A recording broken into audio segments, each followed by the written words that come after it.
So we got a call from the landlord. He says he heard a carbon monoxide alarm go off in here. He checks it, and that's when he finds a running generator and the great Andrew Levesque. May he rest in peace. I'll bite. What makes the great Andrew so great? Used to call him the Wayne Newton of fire breathers. Wayne Newton? Dankeschön was a very popular song. No? Well, anyway, the guy was a local celebrity at least. I thought he retired. I heard something about cancer, but apparently his cancer was in remission. He was planning a comeback. Was it skin cancer? Because those lesions, they could also be indicative of Kaposi sarcoma, an AIDS-related illness. But the landlord mentioned carbon monoxide, huh? Generators do have a reputation for that. But in a room this size? And therein lies your suspicious circs. You guys worked together before? No, it's our first time. I'll be gentle. You'll want to question the family when you get the chance. There was apparently a substantial insurance policy on the great Andrew's life. Okay, I'll leave you both to it. Dankeschön. What a mess. I confess.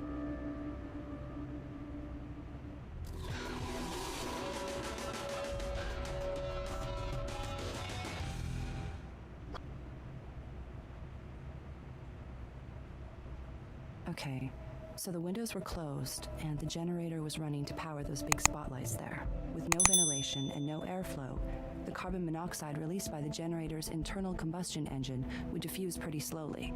If Andrew was standing near the generator for a while, the concentration of CO might have been enough to poison him.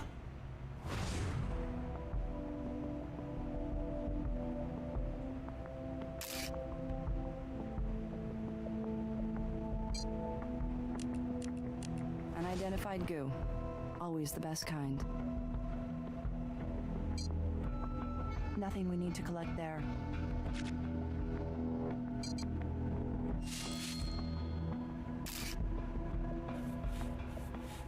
Human blood. Nice find.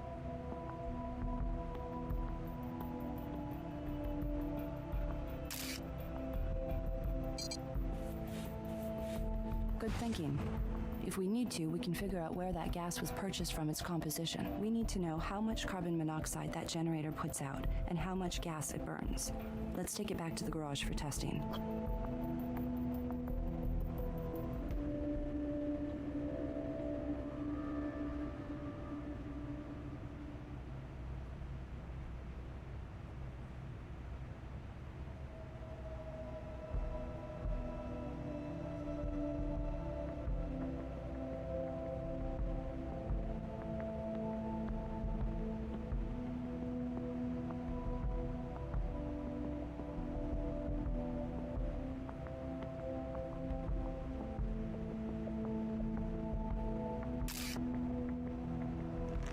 Whoa. Bartender, pour me another. That vent is closed just like the others, but it's not on an exterior wall. I bet Dr. Vince knows where it leads.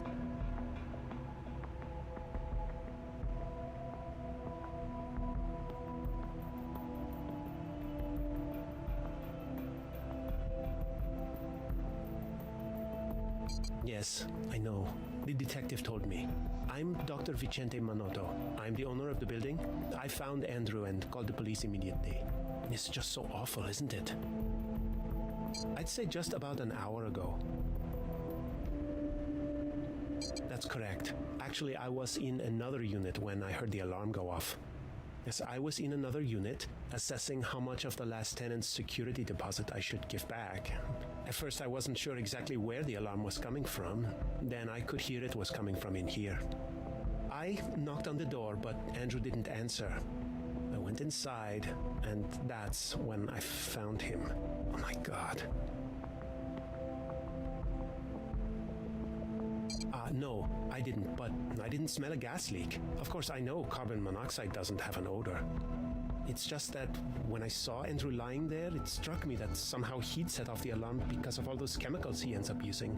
Or that maybe it had gone off by itself, accidentally. Frankly, it didn't occur to me in that moment to call anyone but the police. I checked Andrew's pulse. I'm a doctor. I thought if his heart were still beating, I could help him. Other than his immediate family, his wife and son, I haven't seen anyone else here. He paid me the rent yesterday. Yes, it is. Good luck with your investigation.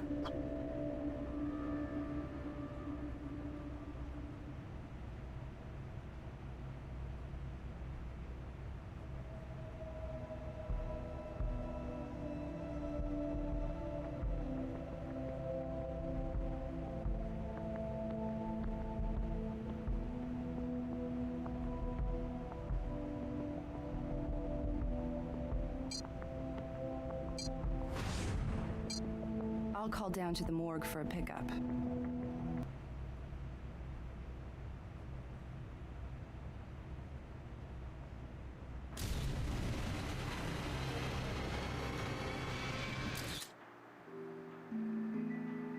Mrs. Levesque, I'm very sorry.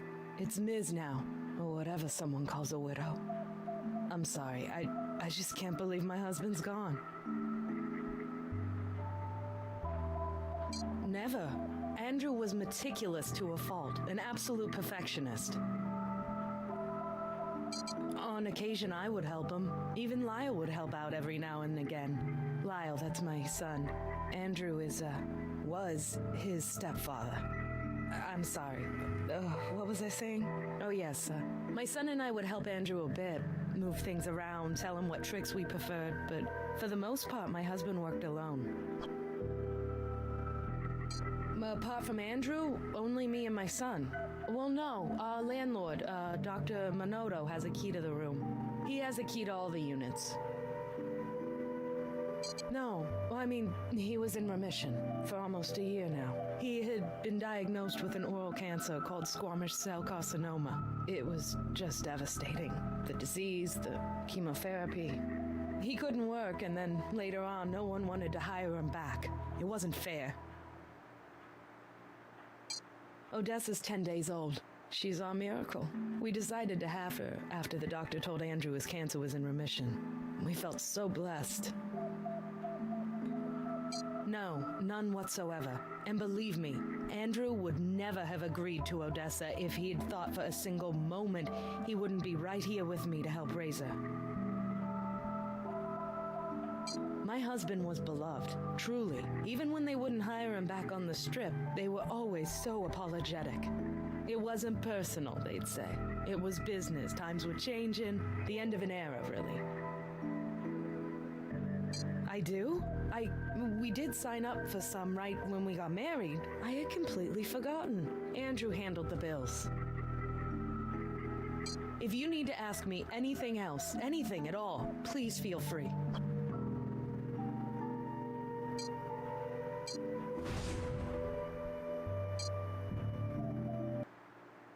Okay, we've got warning signs posted, we've got our oxygen masks, and we've covered half the garage with a giant plastic bag.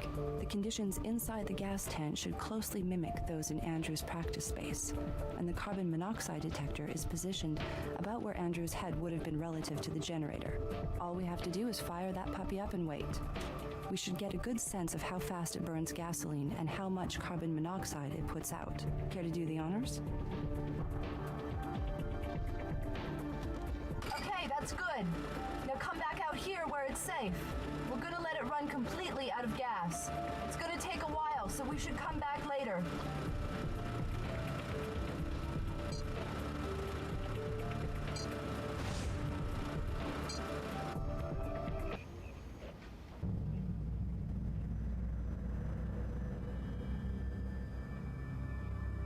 David's on his way back. I'll have something for you a few hours after he arrives. In the meantime, we can finish processing the scene. Maybe talk to our witnesses some more. Shouldn't be tough to stay busy.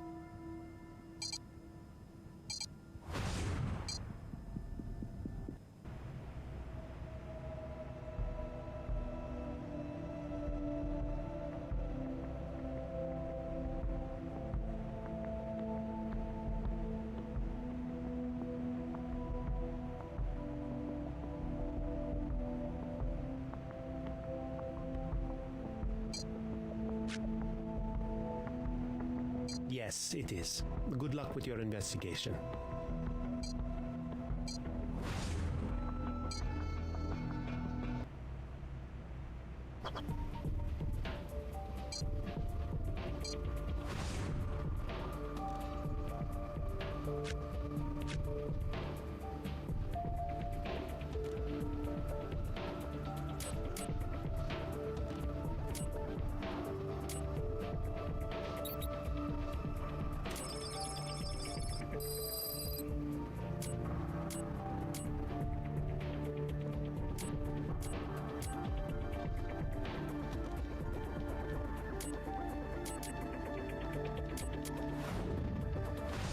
We're looking at a silyl-terminated polyether and acrylic sealant, caulk.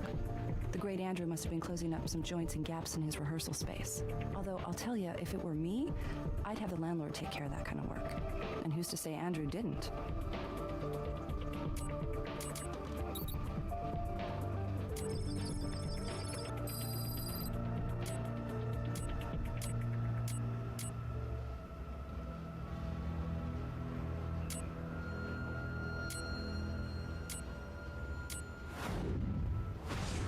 It's gasoline, all right, with a pretty high ethanol content.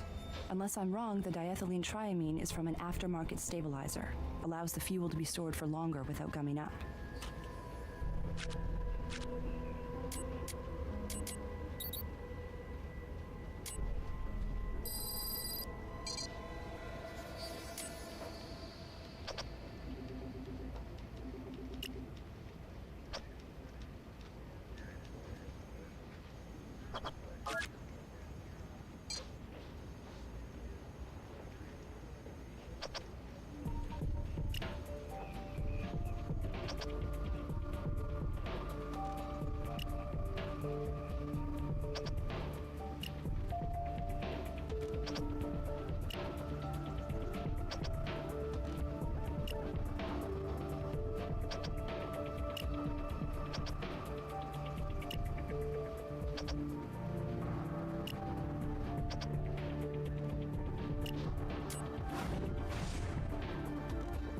The blood sample we took from the generator is a match to a Lyle Fitzer. Geez, kid's 18 years old. Look at that list of priors. Talk about starting early and often. But how does Lyle Fitzer know? Wait a second. Lyle's home address matches the Levesque address. Lyle Fitzer is Andrew's stepson. And at some point, he left blood at our crime scene. We should hear what he has to say about his stepfather.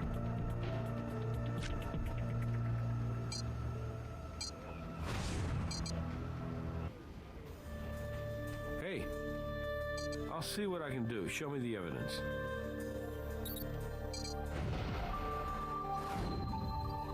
We don't even know if there's been a crime yet, so there's no grounds for a warrant. But it won't hurt to ask him. And thank my mom. I wouldn't be here if she hadn't freaked out when I said I wasn't going. I'm sure it's a tough time for her, but we have to ask. We found your blood on a generator that may have caused your stepfather's death. How did it get there? A generator killed him? He didn't die of cancer? How did a generator kill him? Lyle, your mother said sometimes you would help Andrew practice his performance. But how would your blood get on the generator? I got in a fight at school, and I got suspended. Mom said I had to tell Andrew before the school called him. So, last night I went into his rehearsal room, and he didn't take it well. He liked to poke and push as punctuation. He'd yell, and then he'd poke, yell, then push. Last night he pushed me so hard I hit my head on the generator. Hurt like it hurt, okay? A lot. Pretty great guy, huh? What do you think? But he'd only hit me when he was bored with beating Mom. It must have been very tough for both of you. I'm curious, did you ever think about... Look, I did not kill my stepdad. Believe me, I had every reason to, but I can restrain myself. Not like him. Whatever. I can go, right? Hi, Doc Robbins here. I just wanted to let you know that I've completed my autopsy of Andrew Levesque. I'll give you a full report when you come by.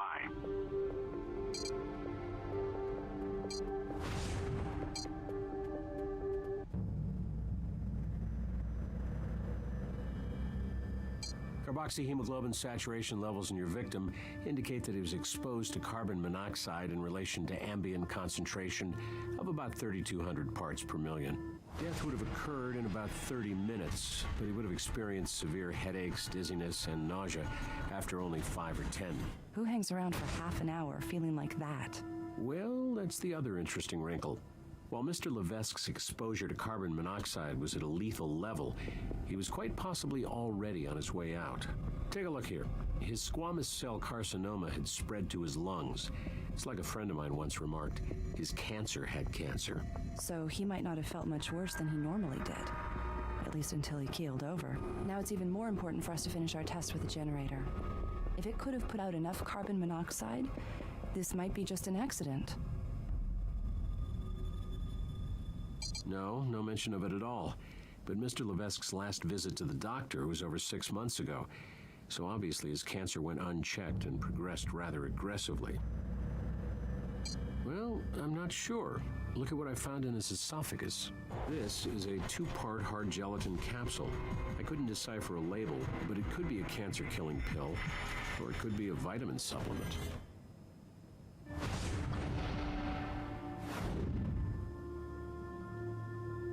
Liver's set, so I'd say he's been dead for approximately 4 to 5 hours. No problems at all. Here you are.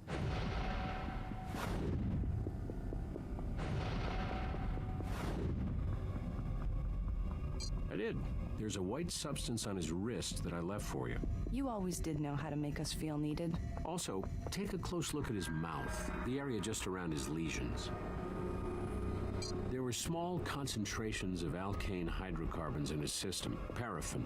Not enough to initiate toxemia, however. I think we've been fairly comprehensive, but if you think of more questions to ask me, I'll answer them if I can.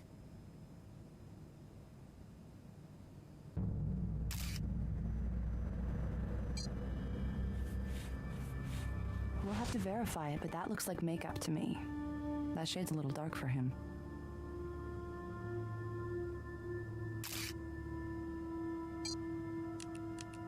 More white goo.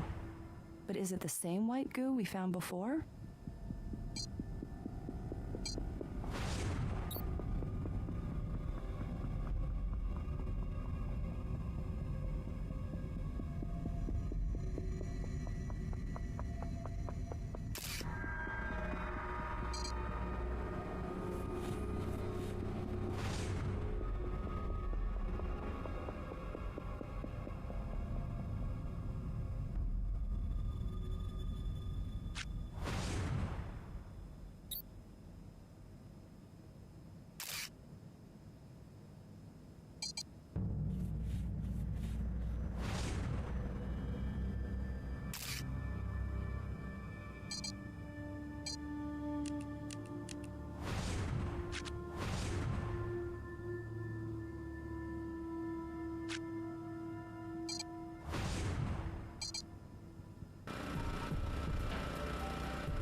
Great. Now let's check the carbon monoxide level on the detector. 1,600 parts per million. The generator didn't put out carbon monoxide fast enough to have killed Andrew. At least not in his gigantic workspace.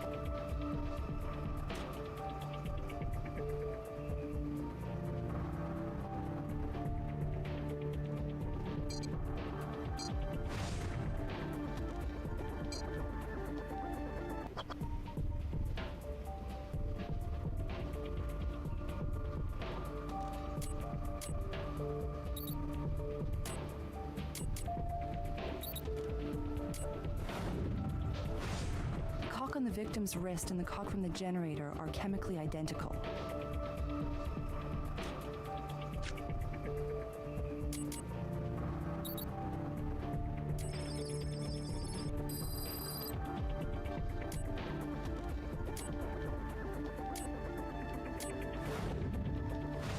Amniotic fluid? Okay, that's weird. Talk about your alternative forms of medicine.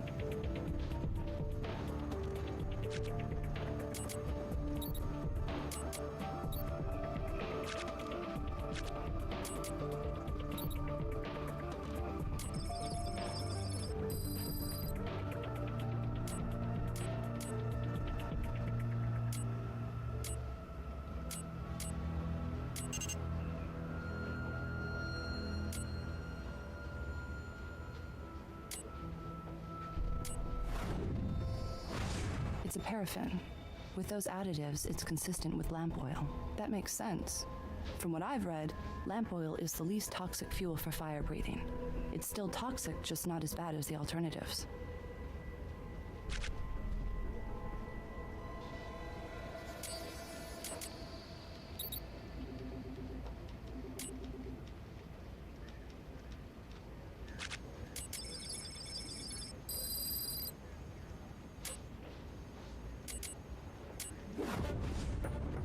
Particulate talc and nylon, silicone oil, sodium hyaluronate, and water. Definitely makeup. Andrew may have been hiding his cancer.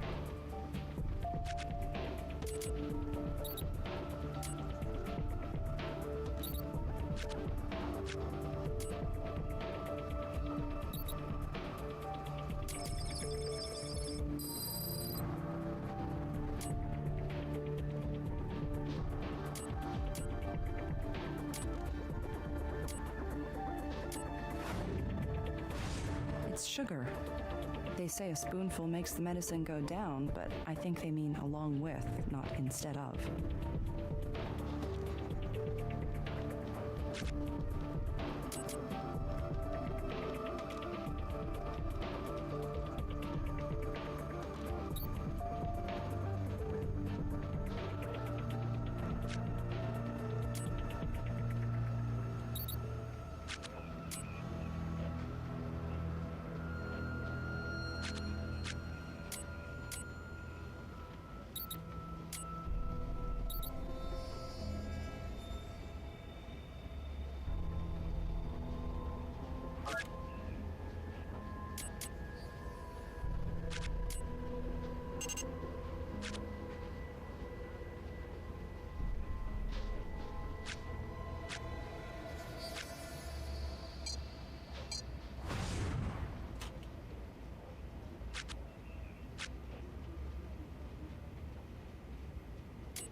Maybe we'll have better luck with a different magnification.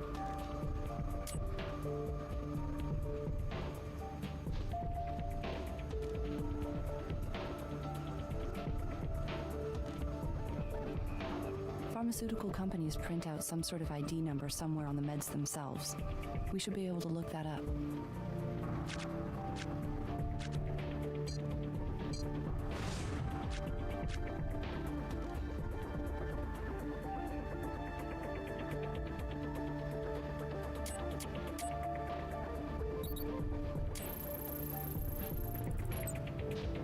It's methotrexate, an antimetabolite and antifolate drug used in the treatment of autoimmune diseases and cancer. We've got a capsule of cancer meds, but there's no actual medication in it. Mr. Levesque wasn't getting what he thought he was getting. We should double-check the tox report with Robbins. He didn't say anything about methotrexate, but we should be sure.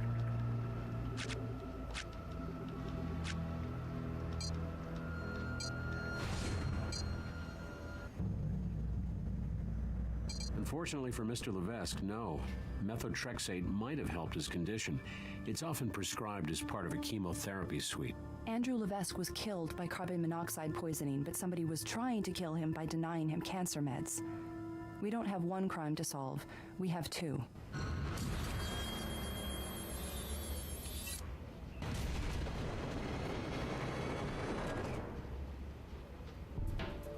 How's the Levesque case going? Did taking over the garage get us anything more than extra paperwork? It did, sort of. We know that the generator wasn't the cause of death. Negative results are still results. Is that all? Well, we're looking at two crimes: attempted murder by medication denial and some flavor of homicide, negligent or otherwise. Negligent. You thinking of anyone in particular? I like the landlord for it. There are some generator-related holes in his story that don't fit the evidence. Follow that up, but get something conclusive. He's a doctor and a landlord, so he's probably ready to lawyer up if he smells trouble. Now, tell me about the medication denial. Andrew had cancer, no remission about it, and we found a fake cancer pill in his esophagus. Any suspects? We're working on it. Great. Keep me posted.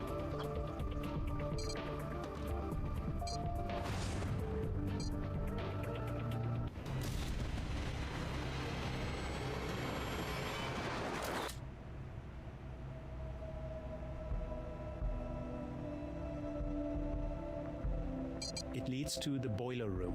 It's centrally located between all my warehouse units. Yes, of course. Well, I don't have keys anymore. I have a key card. All the locks here are electronic now. Can you believe it? Pretty soon we'll just need to talk to the locks, am I right? No, not at all. Please follow me.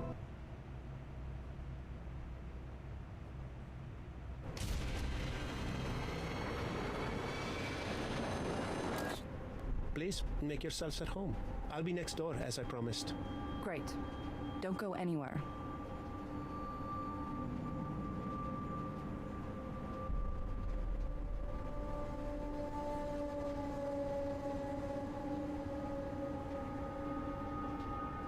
Wow, what a piece of junk. It's gonna take a lot more than caulk to fix this furnace. I wonder if it even works. Looks like one of those vents could lead right to the practice space.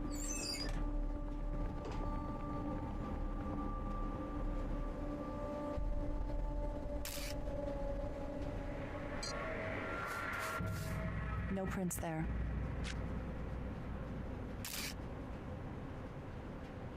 We don't need to make a mold of that.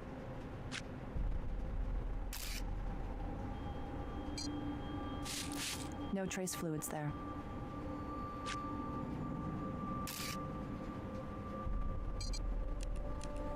This caulk is still tacky. It hasn't been here long.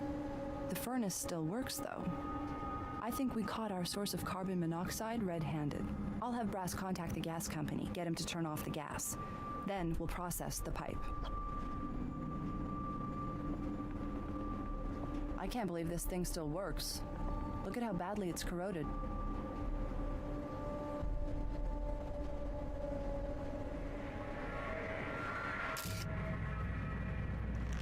That gas can holds 5 gallons. It's almost empty.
What do you need? We think someone may have been tampering with Mr. Levesque's medication. What evidence do we have?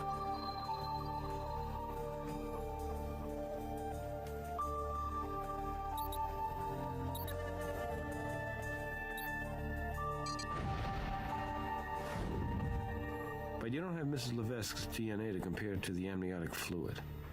I know the chances that the great Andrew knows another pregnant woman are slim to none, but still, judges can be sticklers about that. Yeah. You know, we do have her son's DNA in the system. We can use it as a basis for a mitochondrial DNA comparison. Great. Let me know how that turns out.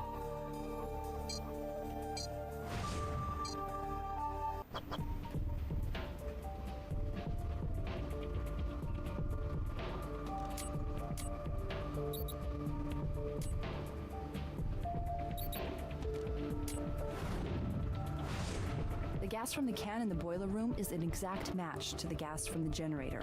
Same ethanol content, same stabilizing additive.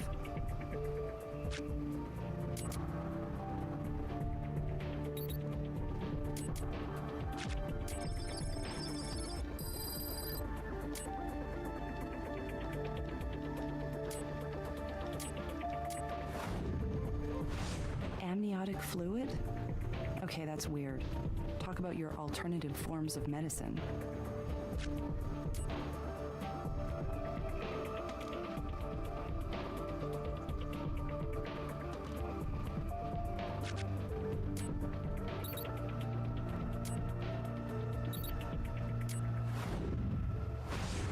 Yep, cock. No surprise there.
The mitochondrial DNA from Lyle's blood is a match to that from the amniotic fluid.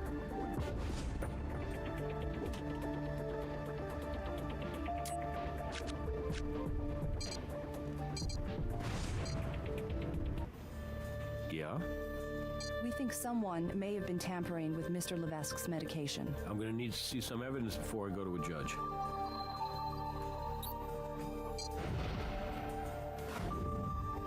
Mitochondrial DNA is not definitive, but the likelihood of two recently pregnant women matching up to Lyle is small enough that I should be able to convince a judge.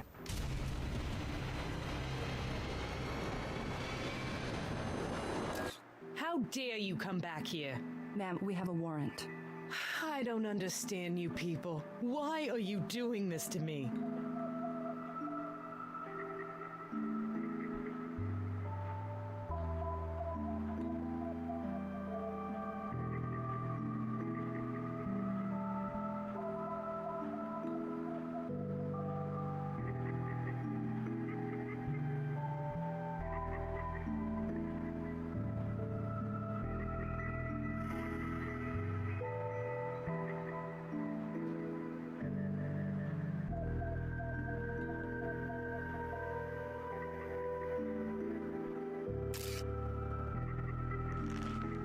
Bottle of methotrexate right on the nightstand. It seems unlikely that Ardell would have missed that. It's prescribed to a Jeremy Proxmire. I'll have Brass run that name down.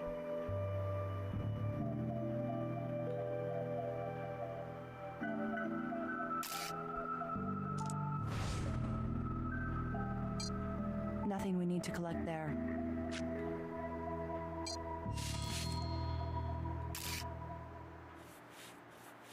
A little bit of blood there.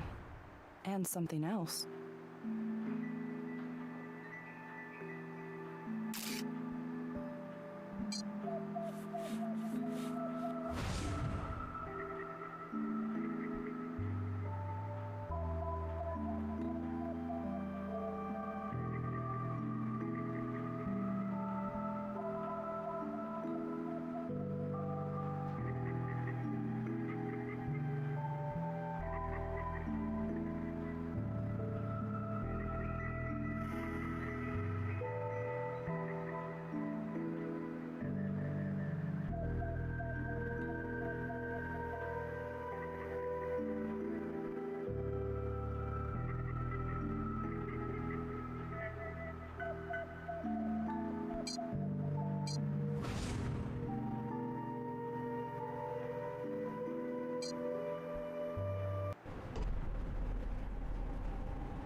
Somebody knows how to make a good impression.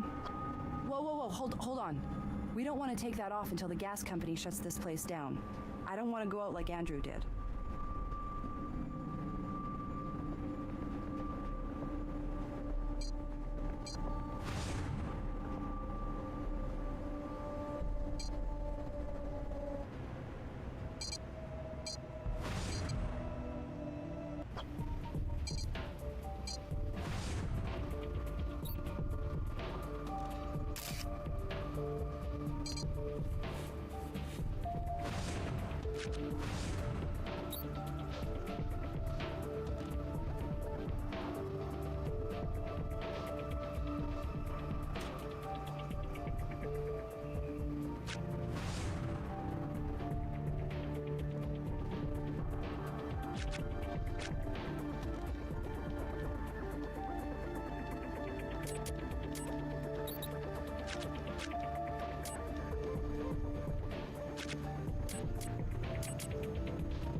The capsule we found at the Levesque house has the same ID number as the pill Andrew tried to swallow.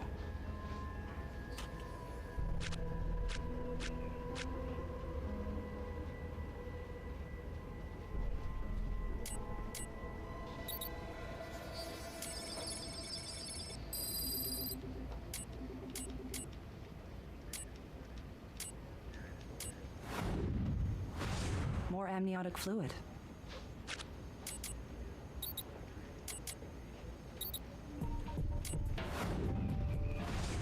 More amniotic fluid.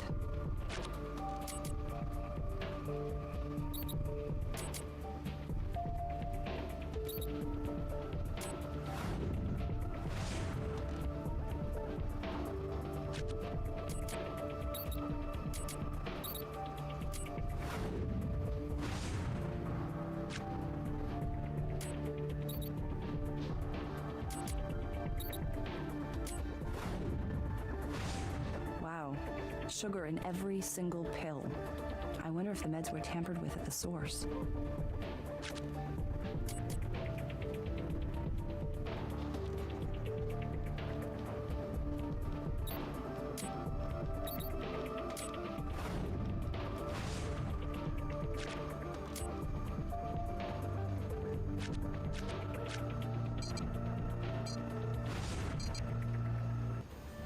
So I tracked down Jeremy Proxmire. Turned out to be a reported case of identity theft. Feds shut down a big phishing operation that was selling social security numbers on the internet. But get this, the only hit on Jeremy's social was a prescription for methotrexate sent from an online pharmacy based in Canada. The identification number attached to the prescription belonged to a Dr. Vicente Manota. The landlord. Now, the good doctor reported a script pad stolen the same week as all this went down, but the coincidences are piling up. What do you need? We think Dr. Minoto may be responsible for the carbon monoxide in the building. Show me what you got.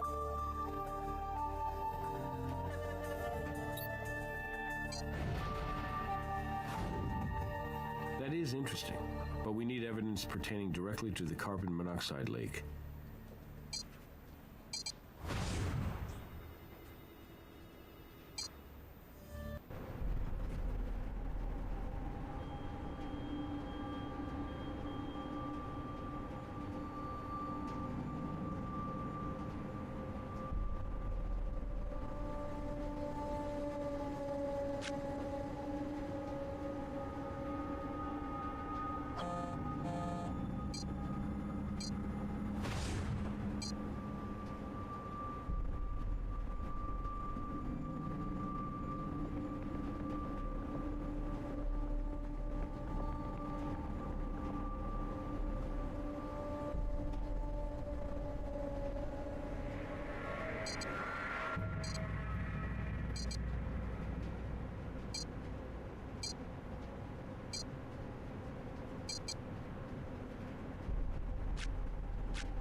think we've been fairly comprehensive, but if you think of more questions to ask me, I'll answer them if I can.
And we have a match. So we know Dr. Vince handled the gas can from the boiler room at some point.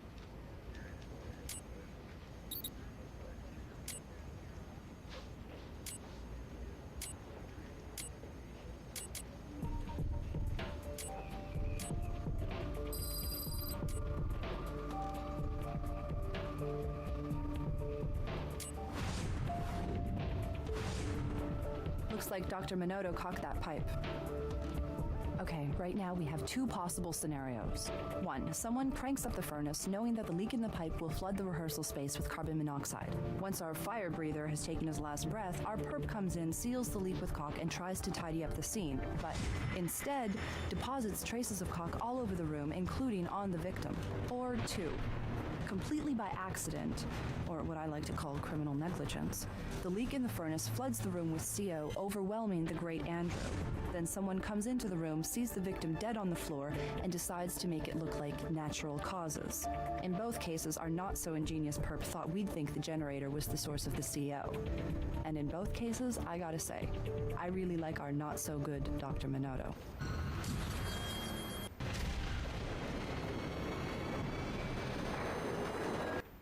Looks like Dr. Vince has a record. Nevada law makes possession of any amount of marijuana by someone under the age of 21 a felony. So, unfortunately for Dr. Minotto, he was a 20-year-old pre-med when he was busted. He was sentenced to 1 year in prison, 750 hours of community service, and paid a $5,000 fine. And he still got accepted to medical school, so no harm, no foul, right? However, recently the doctor did run afoul of the Las Vegas Housing and Building Commission. He was cited on several occasions for improper maintenance of that apartment building. Here, take a look. Dr. Minotto paid nearly $12,000 in building code violations. And check out his last citation. Failing to upgrade gas pipes, posing a serious threat of carbon monoxide exposure. Talk about your slumlord millionaire, who's about to be charged with negligent homicide.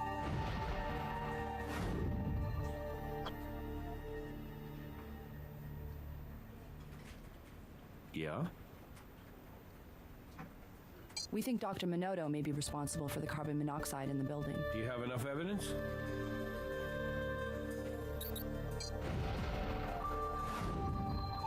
Yeah, that's what I thought. Let's bring him in.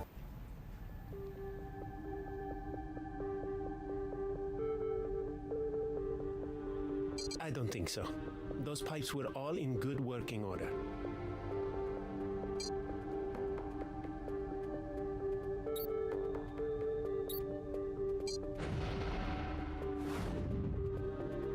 I don't get it. We've found more evidence than just that. I don't think so. Those pipes were all in good working order.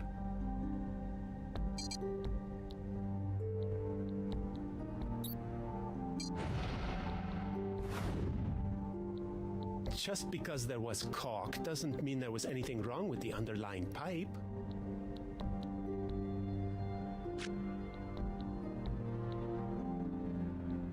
Come on back to my office. We can discuss it. Hey, sorry guys, what can I tell you? If it's not the crime tape, it's the red tape.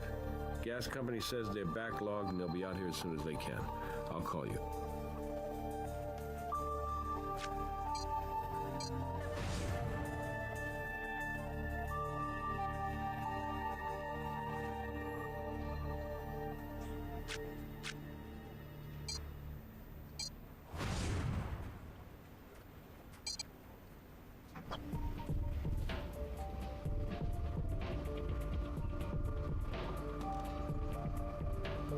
Hey, Nick.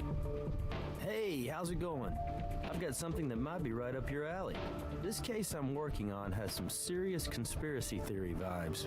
What's got me stuck right now is this piece of 19th century parchment. I think there's some kind of code in the text, but I can't figure it out. Care to give it a shot?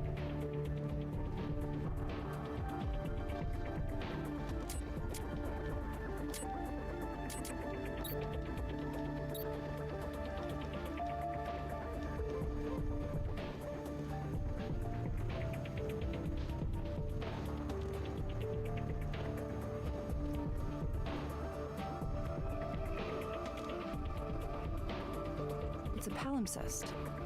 There was something written on this parchment, then scraped off and written over, maybe more than once.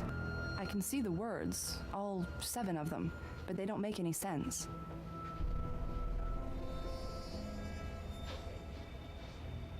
Seven more nonsense words. Nick's right, it's gotta be a code of some sort.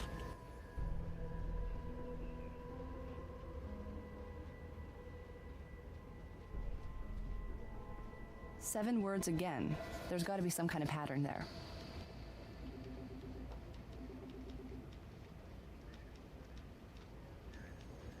Maybe we should try the first letter of each word from each hidden page. But in what order?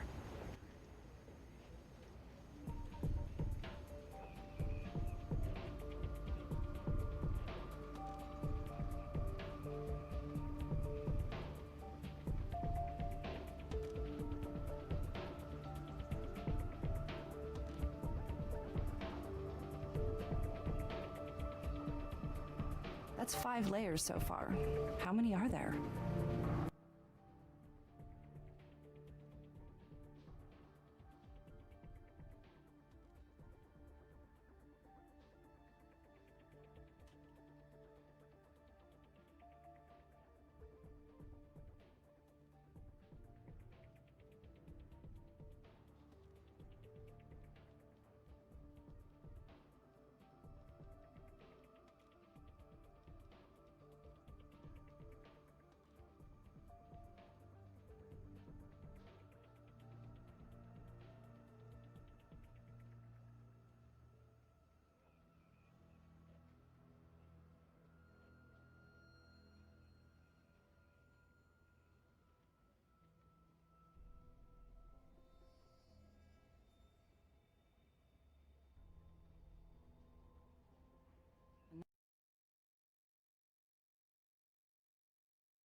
7 colors in the rainbow and 7 words per page of hidden data. Seems to suggest an order in which to place the letters. Let's write them all down. We've solved your parchment puzzle, Nick. It was a palimpsest. So there was hidden text underneath what we could see? 7 layers of it. And that was in code. You want to know what it said? Nah, I'd rather wait for the movie. Okay. Please, tell me what you found. Seek the Star of the North in the home of our glorious leader. Hey, that's great. I don't know what it means yet, but at least it's something else to chew on.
We know where Ardell's water broke.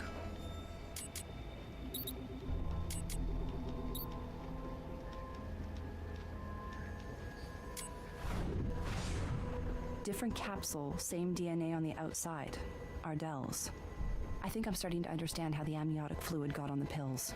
Picture this. Andrew is dispensing his pills when Ardell's water breaks. Since this is apparently his first kid, he freaks out in a rush to get her to the hospital. In the process, he drops his pills, some of which land in a puddle of amniotic fluid.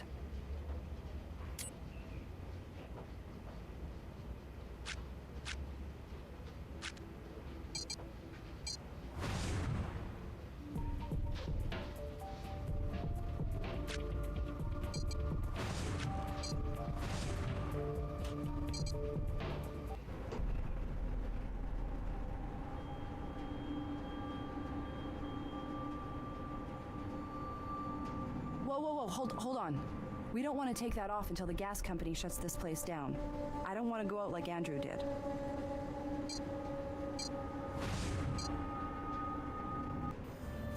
Yeah? I'll bring him right up to interrogation. I don't think so. Those pipes were all in good working order.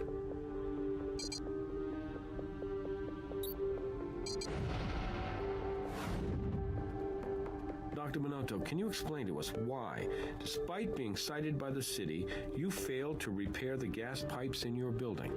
You misunderstand. I hadn't failed to repair them. I was just in the middle of accepting bids from contractors. I couldn't very well repair them all by myself, right?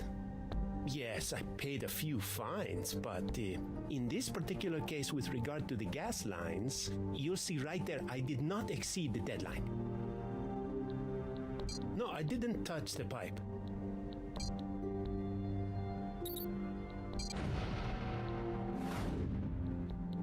Dr. Minotto, we know you put caulk on the pipe in the boiler room. I can't explain that. I don't remember touching the furnace. But if I did, then it must have been when I was checking it. But that would have been several days ago. The caulking was wet, Dr. Minotto. It was fresh, and it was lathered on. I'd say you should have waited for a professional to do the job. Oh, right. Perhaps I did put caulk on the pipe. I'm trying to maintain the building. That doesn't make me responsible for Andrew's death. Let's get serious, Dr. Minotto. You know you were negligent, and you tried to cover it up. I did not kill Andrew. He was a good man, a good tenant. The man played with fire, literally. Ran a generator in a closed room. There must be something you're missing. No, of course not. The generator was running when I arrived.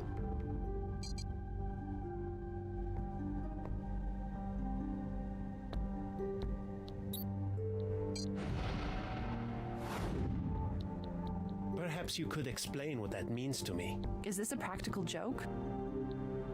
No, of course not. The generator was running when I arrived.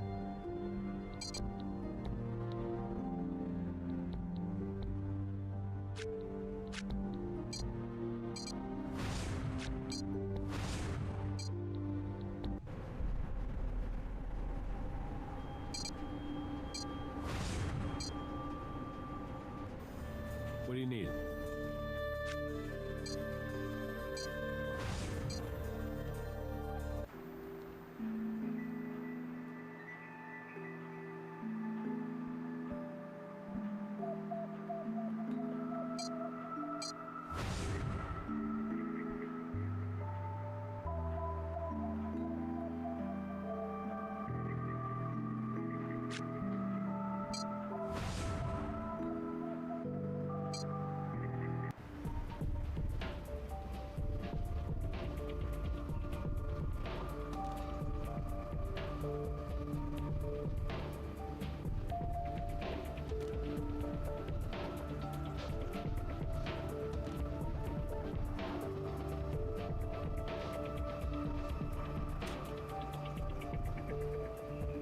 Dr. Minotto's got a lot to answer for.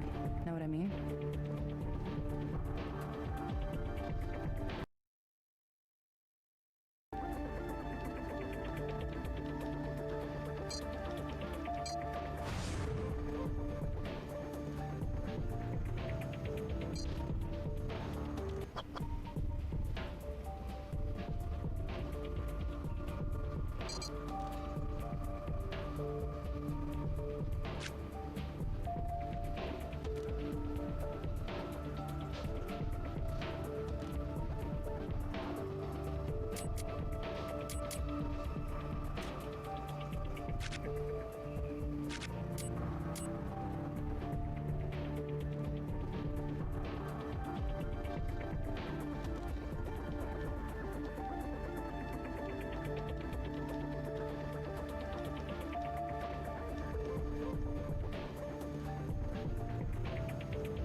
No, of course not. The generator was running when I arrived.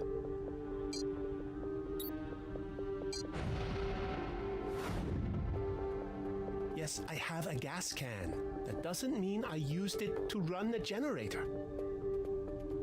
No, of course not. The generator was running when I arrived.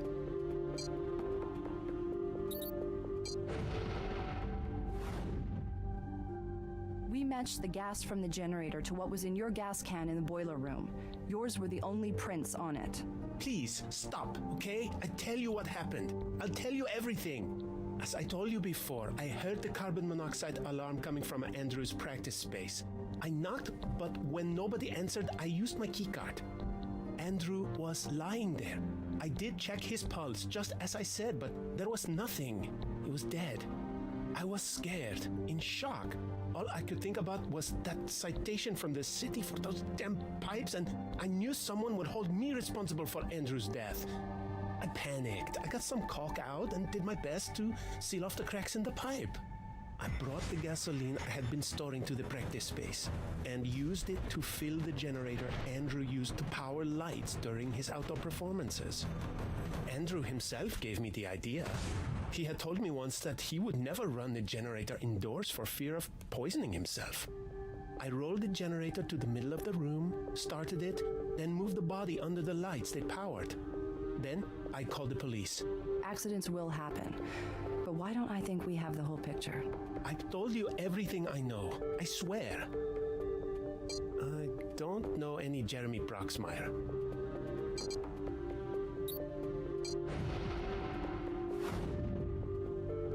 I think I do have an answer for that, actually. My prescription pad was stolen. I filed a police report.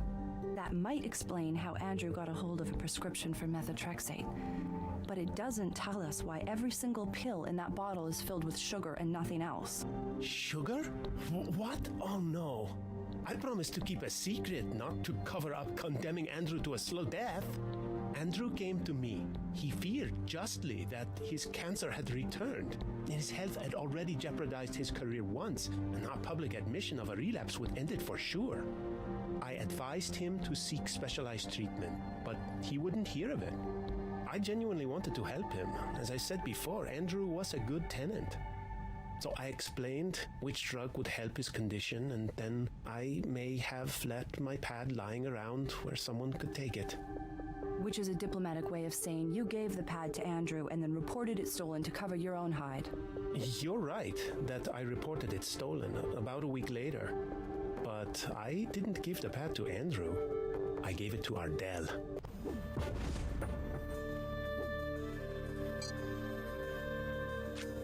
Hey.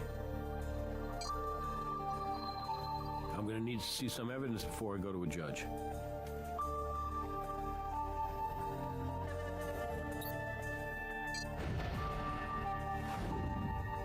A bottle full of tampered medication, plus witness testimony that Ardell was given the prescription pad, that should be enough to get her in here.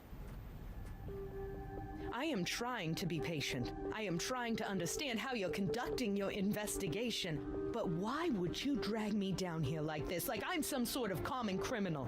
Ms. Levesque, according to Dr. Minotto, you used his script pad to prescribe cancer pills for Andrew. He's wrong. You have no proof of that. Even if Andrew did have cancer pills, I certainly had nothing to do with them. That can't be true. If Andrew was taking medication, I would have known. I was never aware of any pills.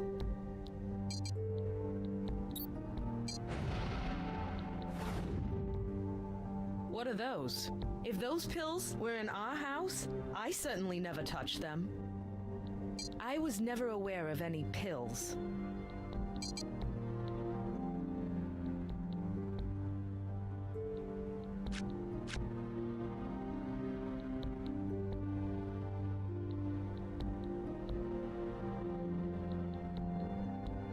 I was never aware of any pills.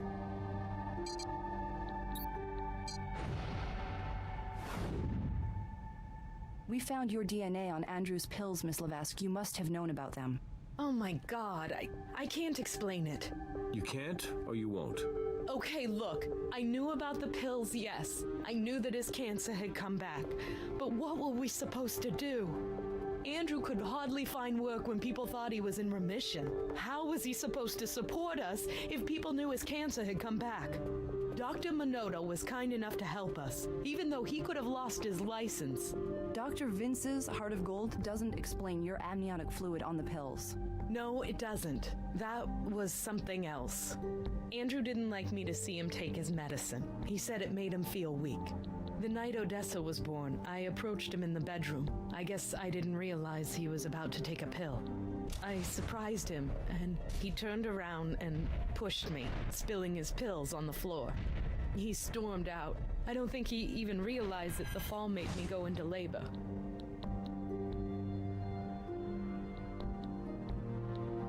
Tamper with them? How do you mean? The contents of the pills were emptied and replaced with sugar. What? That's crazy. I never emptied his pills.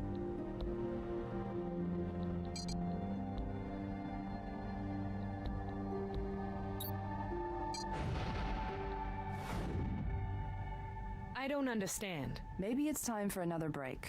We'll talk more later. You're an accusation machine in there.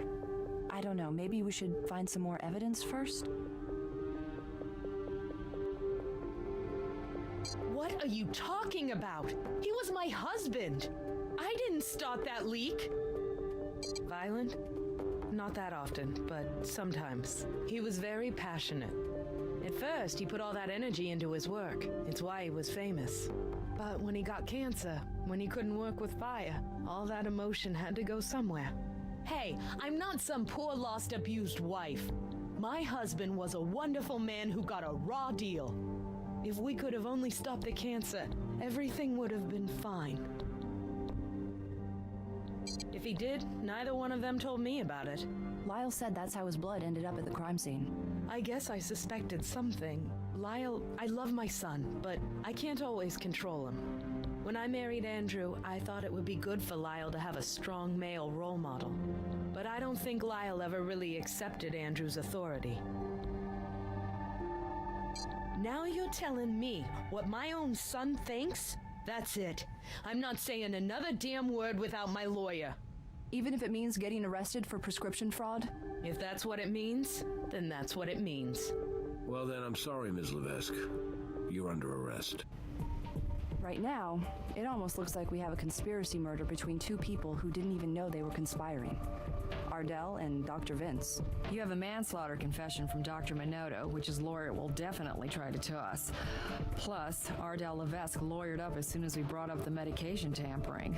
I feel rotten about that. Child Protection Services will take care of Odessa, but who wants to be separated from her newborn? Honestly, I hope the fraud charge doesn't stick. I don't know. I think Mrs. Levesque isn't talking because she's hoping we can't close the deal on an attempted murder charge. You know, she was definitely involved with the prescription fraud, but it doesn't mean she's the one who emptied the medication. It's Brass. I need you to come down here and process some evidence. Let's just say Ms. Levesque has baggage.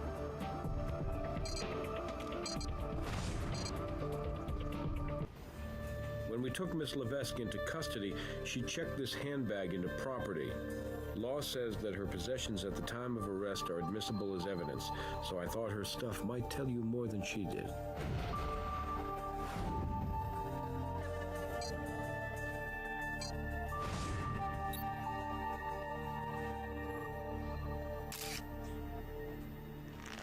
Cyclopirox. We'll have to look up exactly what that is, but it was prescribed by a Dr. Vicente Minotto to a Mr. Lyle Fitzer.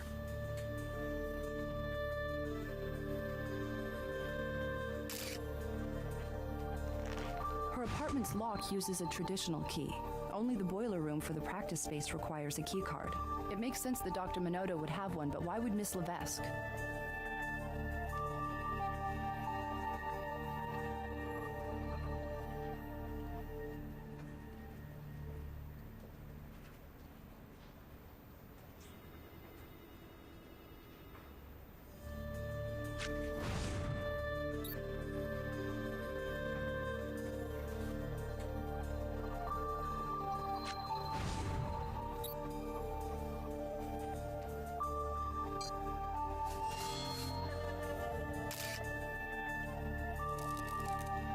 Nice print. They don't come much cleaner than that, at least not without ink.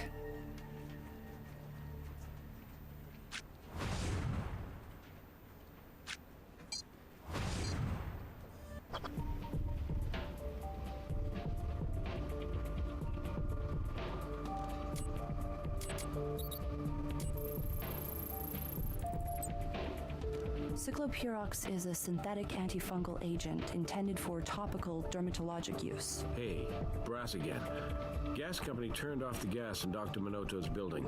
You can go back to process the pipe.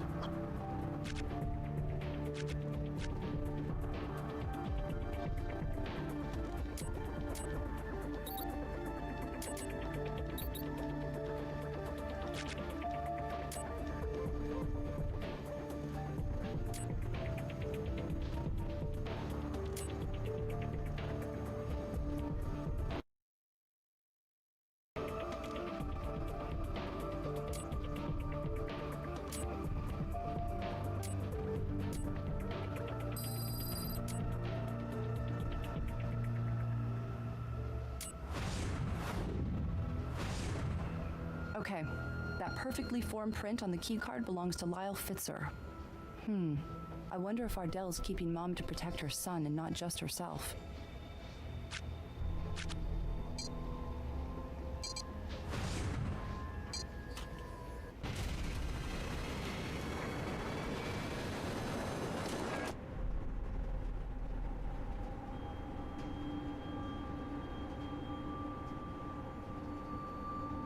It's hard as a rock. If we try to pull it off now, we'll take half the pipe with it.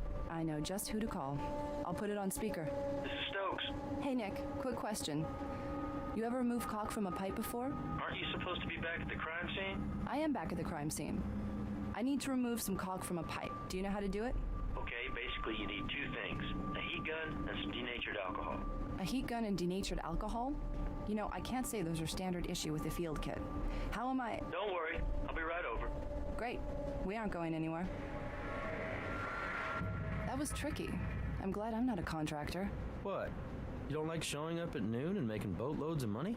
I just don't like removing caulk. So thanks for your help. Anytime. Good luck with the pipe.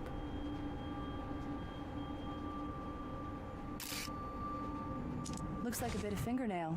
We might or might not be able to get a DNA sample from that depending on whether it took any skin with it. I definitely want to get a closer look at that discoloration though.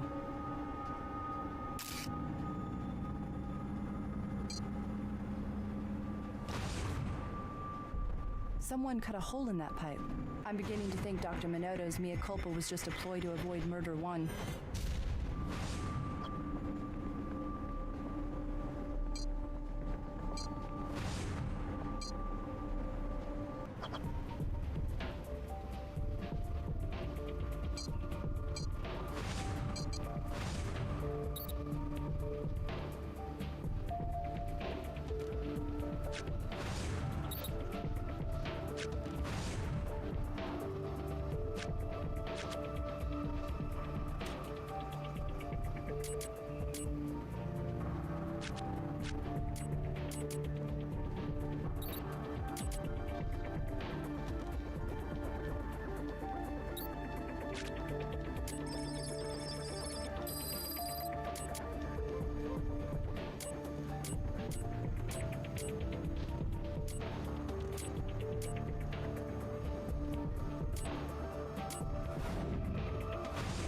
Cyclopurox, just like it says on the label.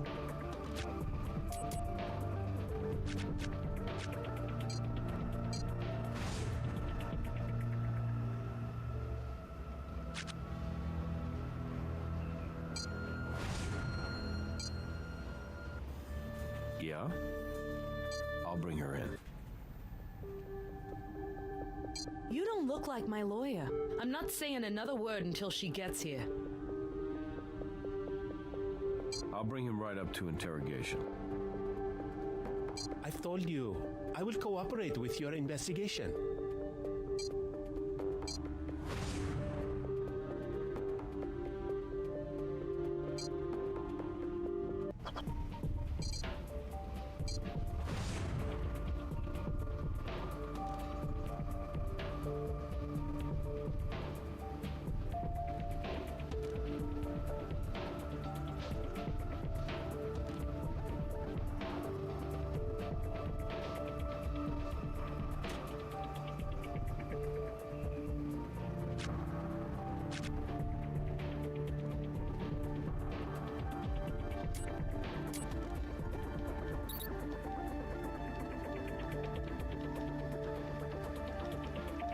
What if we try zooming in or out?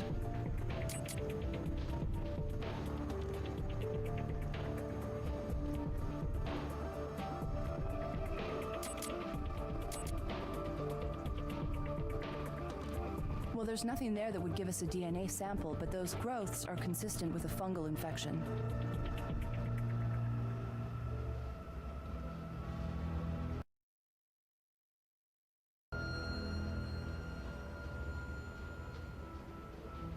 We have a fingernail loaded with fungus and a prescription for an antifungal agent made out to Lyle Fitzer. Maybe Lyle couldn't restrain himself after all. Captain, we've just flipped our case on its head. Let me guess. The butler did it. How'd you know? Actually, we're thinking it was the stepson.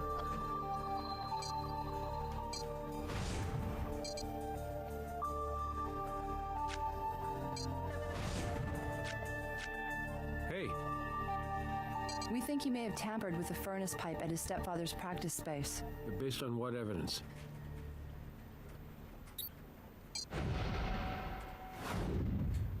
Well, we already have a warrant to search the house for signs of medication tampering. It shouldn't be too difficult to get the parameters expanded in light of this new evidence.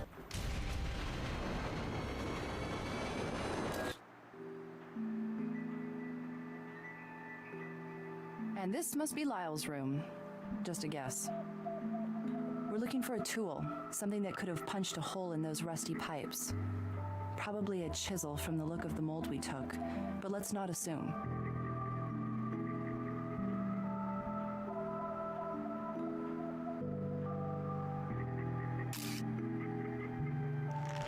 Chisel.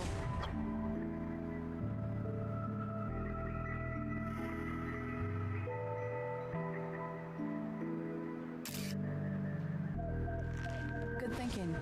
The knife blades are a little smaller than our mold, but he might have tried using it. There could be trace.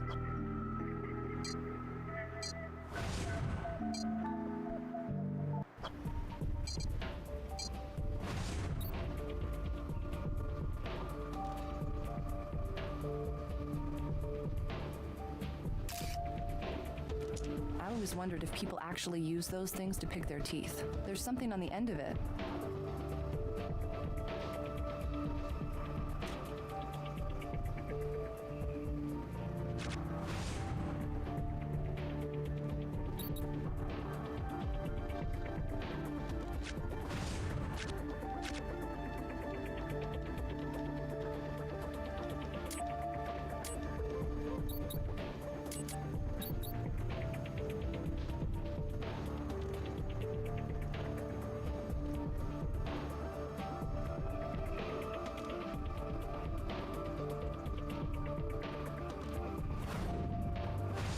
Dr. Minotto's negligence wasn't responsible for the carbon monoxide leak.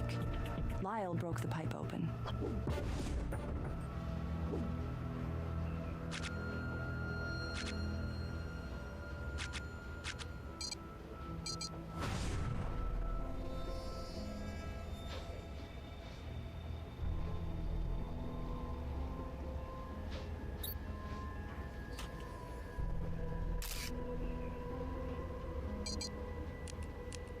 White powder.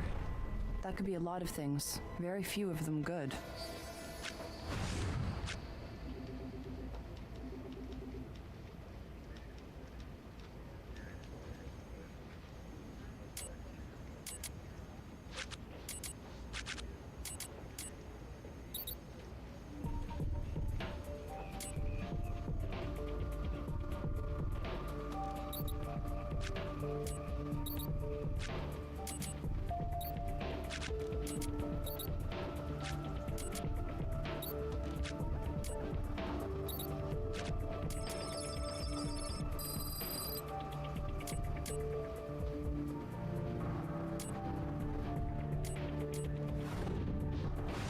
The residue on the toothpick is methotrexate.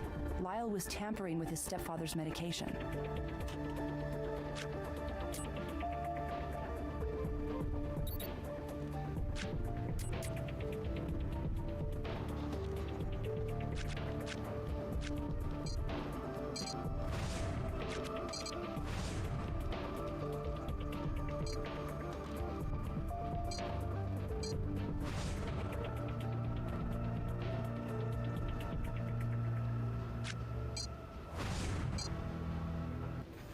What do you need? That search warrant played out, huh? Do you have enough evidence?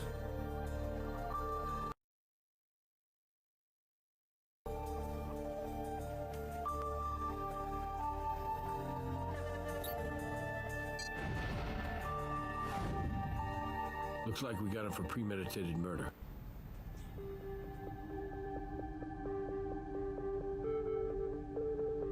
And what do you know? It's a perfect fit to the hole in the pipe.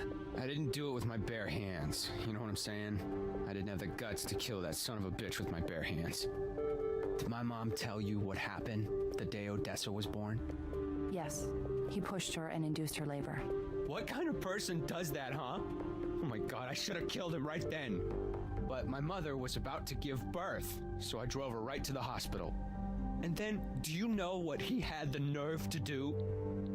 He came to the hospital like nothing had ever happened. He came to the hospital to watch his real child be born. I bought a hammer and the chisel that afternoon. I chipped away at that pipe just enough so it looked like corrosion. I wanted to get away with it. Yes, I did. Because I wanted to be able to get away with my mother and little sister as far away from this city as possible. So I tried to make it sort of look like if anyone was responsible, it was that slumlord Dr. Minotto. I'm sure he deserved to be in jail for something anyway. I probably told myself I was doing you guys a favor. I don't know. Hey, I didn't mess with his pills.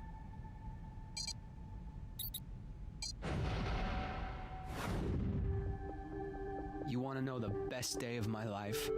The day I heard Andrew got cancer. You want to know the worst day of my life? Every day after that was a tie. So, I decided to make sure that nothing would stop that cancer from doing its thing. I'd pop open those pills, and I'd pour out that crap, and I'd pray. You know, there was another way out of this. You could have called us. Seriously, like my mother would ever press charges against that bastard? No way. Jeez, she was always seeing in his eyes how he'd changed, or how he was about to change, or how Odessa had changed him. There was only one way our lives were going to change. I was sick and I was tired. Sometimes he'd brag about how what didn't kill me would make me stronger. Well, he was right about that, I guess. I really didn't care about anything except killing him.